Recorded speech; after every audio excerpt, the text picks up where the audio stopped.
Bonjour à tous et bienvenue pour ce premier Café des Halles.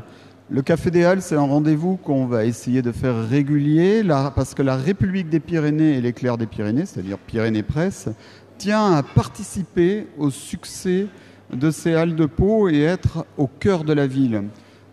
Actuellement, les halles se remplissent, il y a beaucoup de monde autour de nous et c'est vrai que c'est toujours avec plaisir que nous venons, personnellement, les journalistes, en voisins, régulièrement faire nos courses et surtout nous régaler sur les différents étals.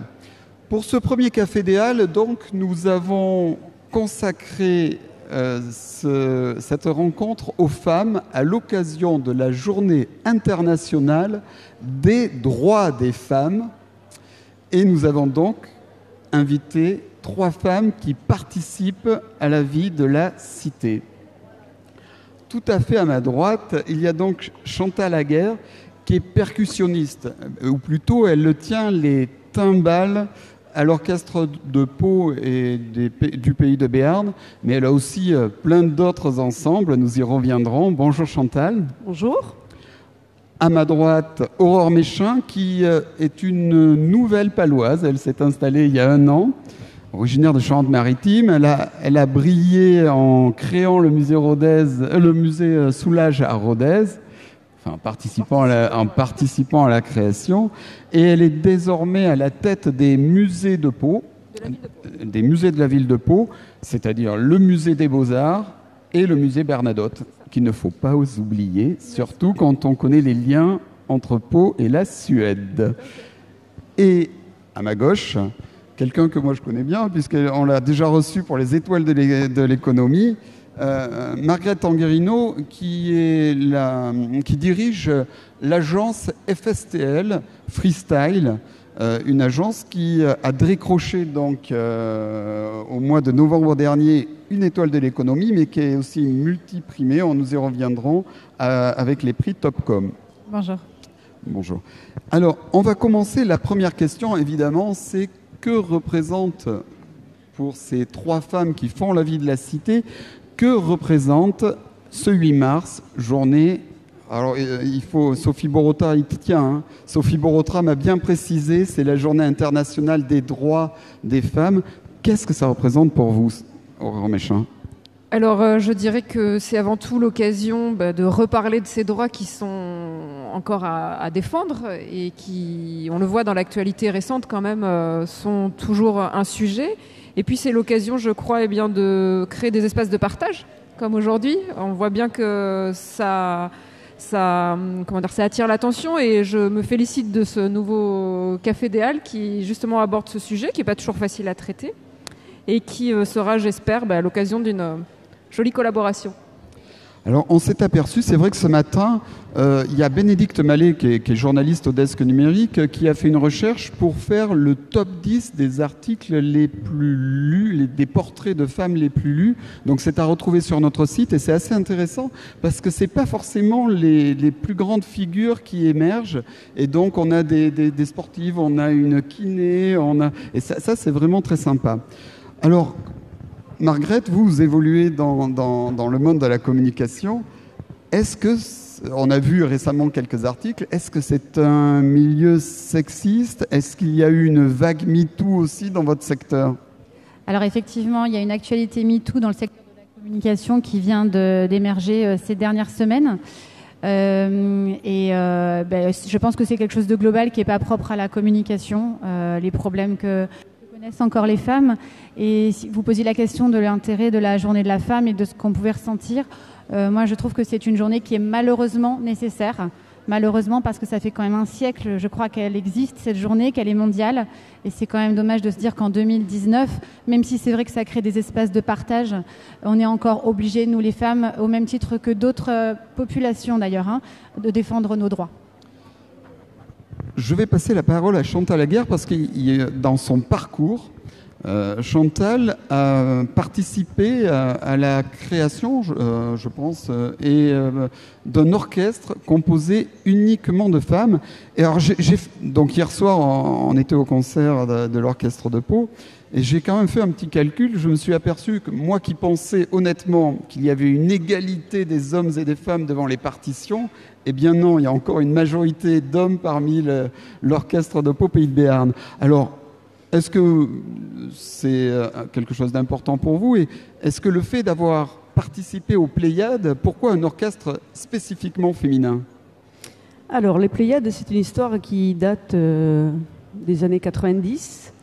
Et donc, ça s'est déroulé sur Versailles avec Silvio Gualda, qui était timbal solo de l'Opéra Bastille, qui a créé ce groupe-là. Donc, effectivement, nous étions six femmes.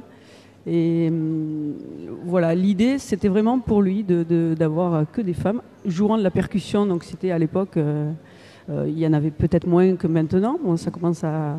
Voilà. Là-dessus, on progresse, mais c'est vrai que...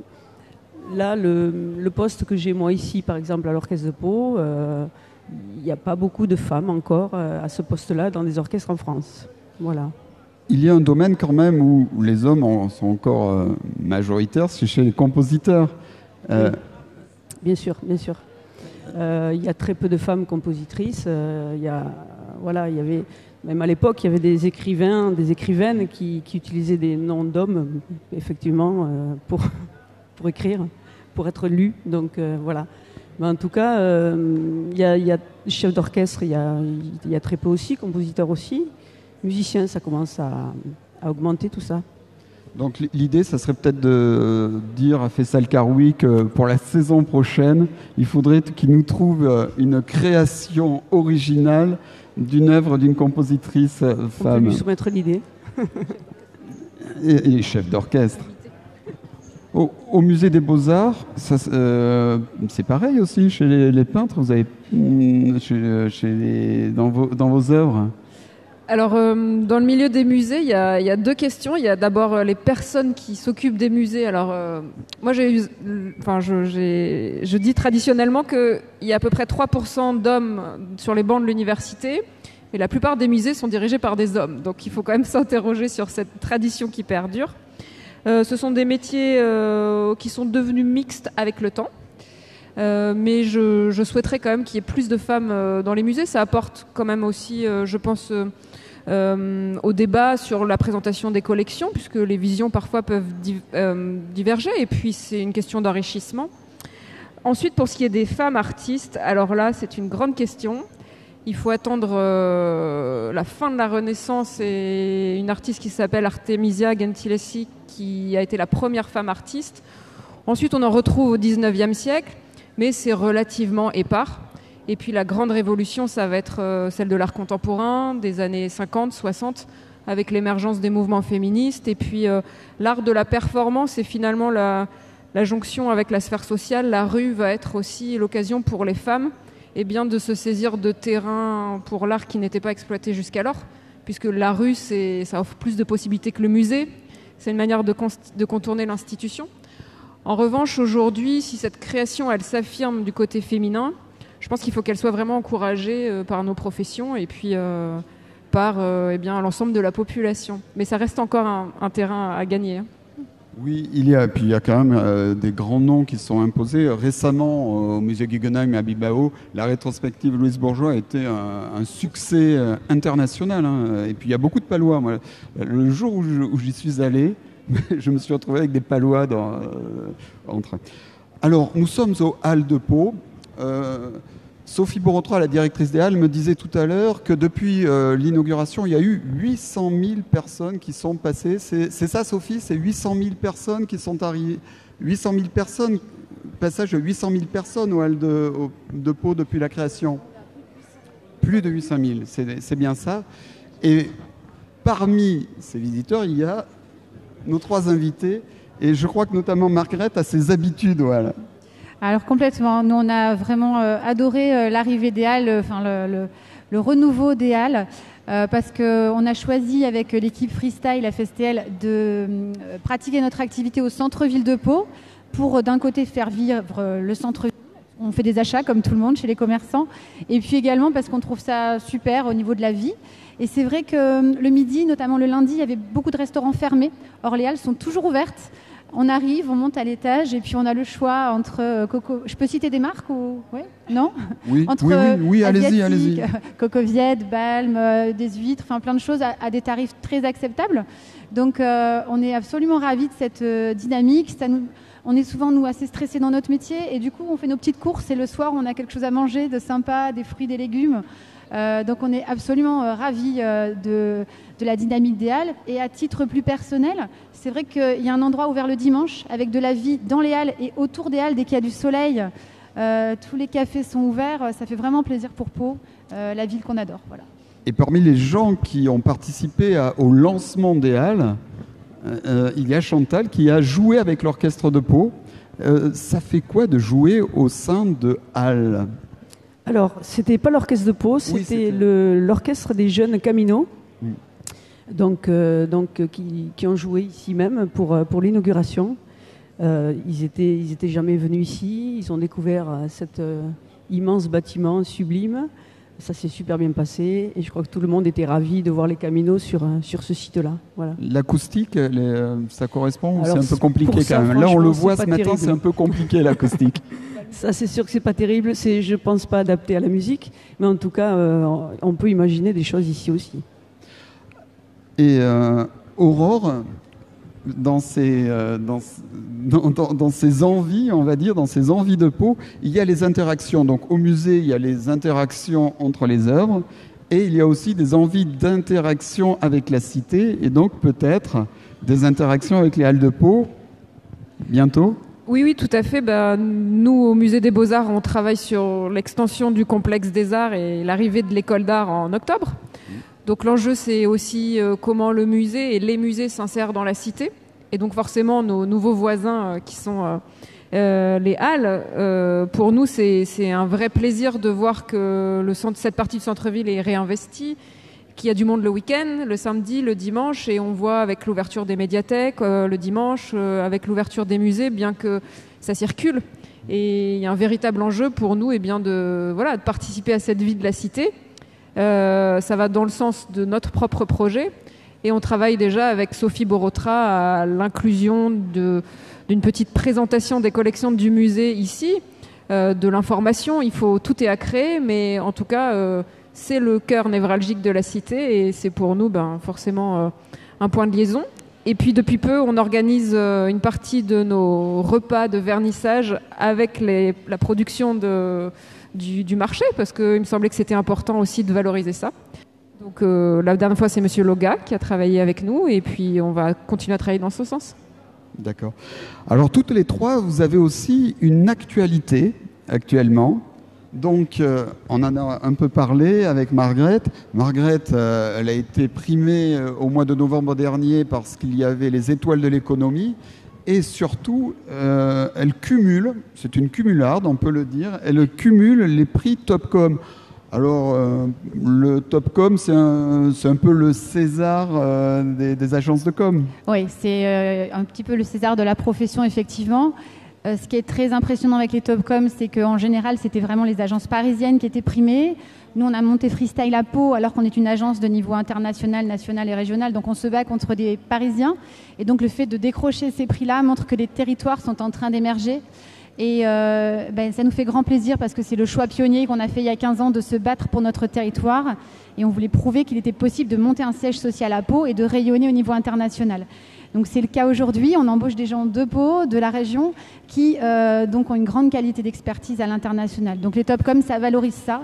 On a effectivement décroché 3 Topcom avec le Crédit Agricole Pyrénées-Gascogne en 2018, plus le prix de l'annonceur de l'année. Donc c'est comme s'il y avait les Césars plus Val d'Isère en plus. Et puis là, on vient de décrocher un nouveau 2 Topcom avec Flexilivre, une petite start-up à qui on a fait prendre 30% de chiffre d'affaires en un an. Et également Jambon de Bayonne. Donc vous voyez, on se bat pour les marques régionales qui vient de décrocher un Topcom, je crois, d'or sur la stratégie de marque. Avec le consortium du jambon. Le consortium, tout à fait. Donc c'est vraiment la stratégie du territoire, parce que le consortium est basé à Arzac. Voilà. Et donc après, c'est vrai, mais dans vos stratégies médias, vous n'oubliez pas évidemment les médias locaux, quoi. L'autre actualité, donc, c'est actuellement, hier soir, on était plusieurs autour de la table à assister au concert de l'Orchestre de Pau. Une très belle création de Corsan, Dvorak et j'ai un trou de mémoire, Rachmaninoff, le concerto numéro 3 de Rachmaninoff. 2 autres représentations, je crois, ce soir et demain, c'est ça? Oui, tout à fait. Donc, on a commencé le mercredi soir avec un concert étudiant, avec un auditorium plein à craquer. Donc, gros succès sur les concerts étudiants. Et donc, hier soir, ce soir et demain encore. Alors, je ne peux pas vous dire s'il reste des places ou pas, mais bon, c'est de très, très belles pièces avec un chef invité qui s'appelle Jiri Rosen. Donc, qui déborde d'énergie, il faut le dire, ouais. Et ça se sent bien, avec une gestuelle très particulière. La particularité qui moi-même était désarçonné de battre à gauche, d'être gaucher. Vous prenez énormément de plaisir, visiblement. Alors, il faut le dire, Chantal, elle, en tant que timbalière, percussionniste et plus précisément timbalière, et tout en feu. Vous la verrez si vous allez au concert, elle domine l'orchestre, elle est tout à fait au milieu et on ne voit qu'elle.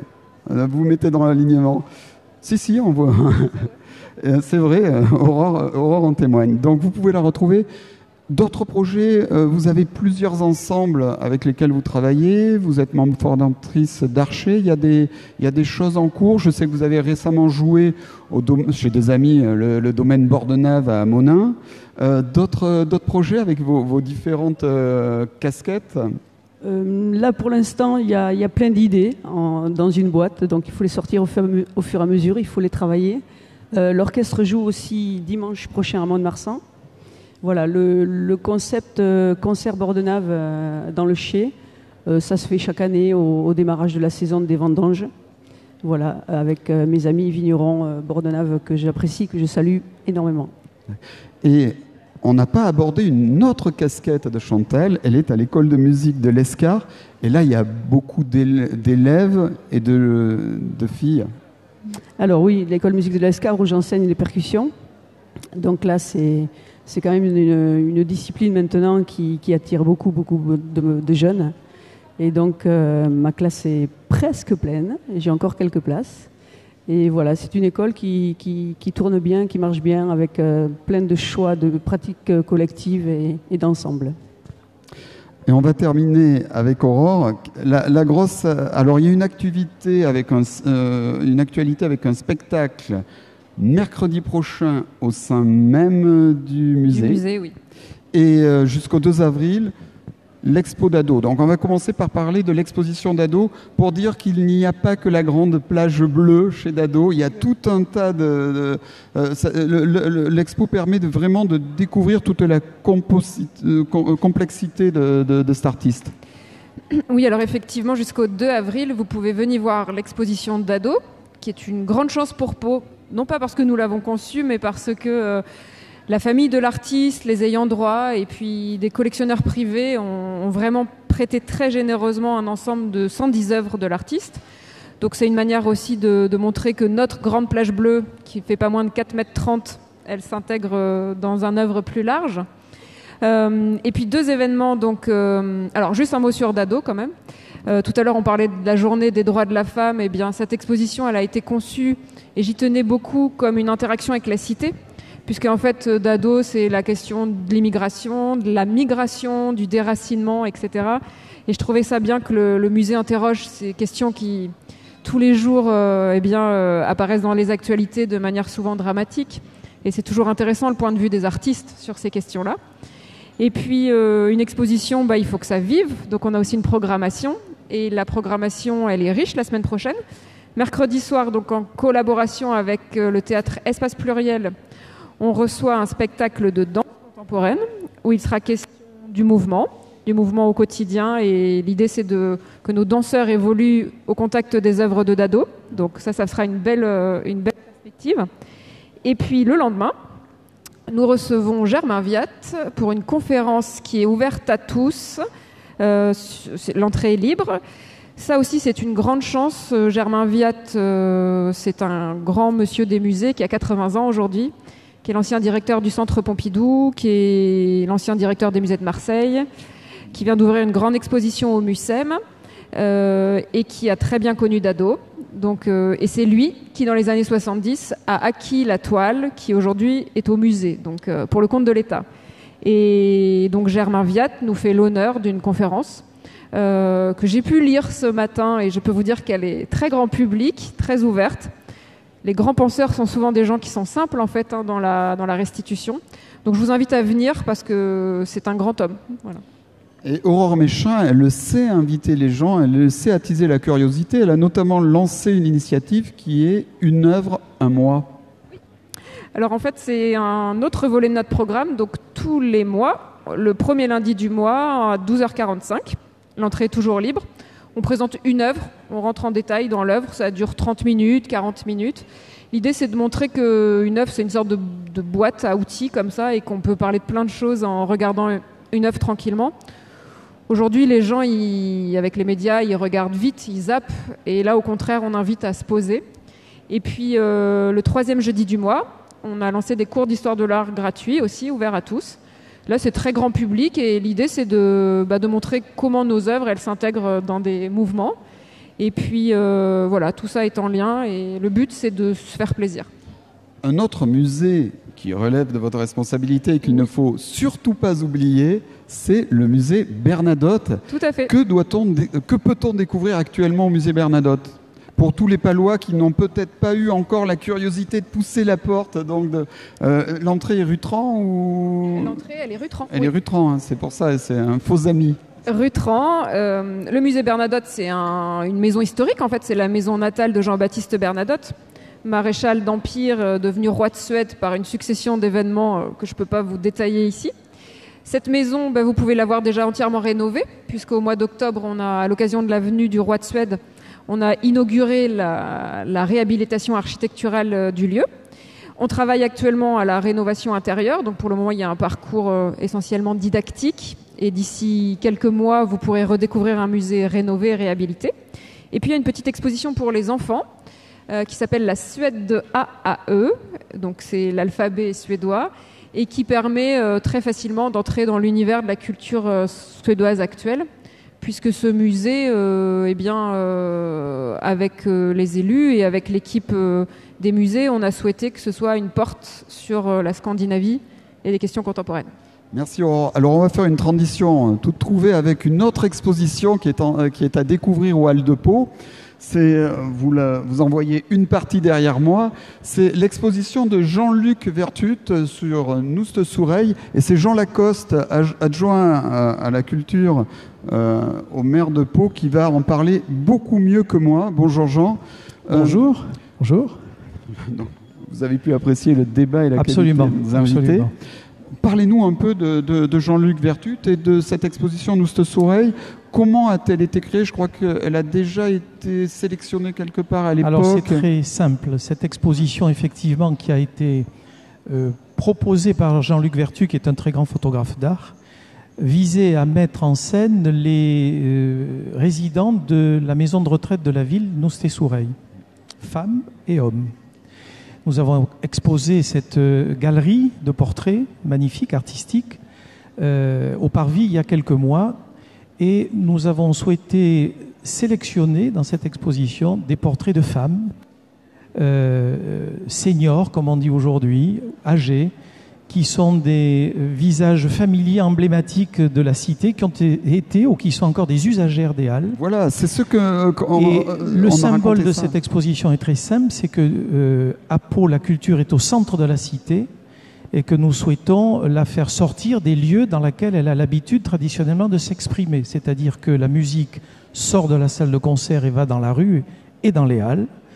Les arts plastiques sortent des galeries, des musées et viennent dans la rue, dans les espaces extérieurs et aux halles, et ainsi de suite, la littérature. Et donc, pour nous, cet édifice absolument sublime et magnifique a aussi une vocation culturelle. Les halles sont un lieu de culture au plus près des habitants, parce que la culture est au centre de nos vies. Donc, vous voyez cette exposition magnifique de photos d'art qui nous rappelle que, deuxième symbole, nous avons aussi aujourd'hui un hommage à rendre aux seigneurs de cette ville, à celles et ceux qui l'ont construite et qui nous ont fait ce que nous sommes, et aussi, bien sûr, rendre hommage à toutes les femmes d'ici et d'ailleurs. Alors, pour terminer, Jean, vous êtes adjoint à la culture. Quel est votre prochain coup de cœur en termes de spectacle à Pau? Tous les gens qui nous écoutent, qu'est-ce que vous allez les inviter à voir à Pau? Écoutez, il y a 1001 idées qui sont en gestation aujourd'hui, mais ce qui est sûr, c'est que nous réfléchissons à ce que ce lieu devienne un véritable lieu d'exposition et de vie culturelle.